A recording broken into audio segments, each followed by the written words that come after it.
Brazil Brazil Brazil Brazil ভাই, আর্জেন্টিনারা যতই লাফালাফি করুক, যতই কুত্তার মতো ঘেউ ঘেউ ঘেউ ঘেউ করুক, কোনো সমস্যা নেই। আমরা হারলেও ব্রাজিল, আমরা জিতলেও ব্রাজিল। ব্রাজিল থাকবো, ব্রাজিল আছি, ব্রাজিলের সমর্থন সবসময় করে যাব। আপনারা যতই ঘেউ ঘেউ করেন, ব্রাজিলের 5টা বিশ্বকাপ নিয়ে তারপর সামনে এসে ঘেউ ঘেউ করবেন। আগে সমানে সমানে আসেন। আপনারা কি করছেন না করতেছেন এগুলা দেখে কোনো লাভ নেই।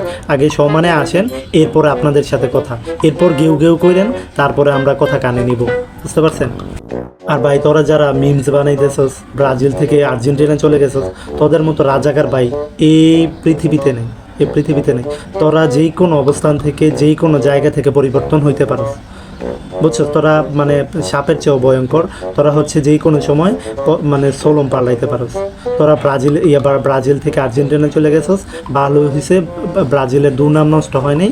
খুব খুব ভাই, এখন একটা বিষয় হচ্ছে আপনার ব্রাজিলের খারাপ সময় যাচ্ছে, যাক না, এরকম সময় আর্জেন্টিনারও ছিল। তাই বলে কি আর্জেন্টিনার লোক ব্রাজিলে চলে আসছে? চলে আসে নাই তো। যারা সমর্থন করে, যারা ভালোবাসে দলকে, তারা সব সময়ই দলকে ভালোবেসে যায়। বিপদে যে পাশে থাকে সেই আসল সমর্থক। আর আমি সবসময় আর্জেন্টিনার সমর্থক, এটা মনে রাখবেন।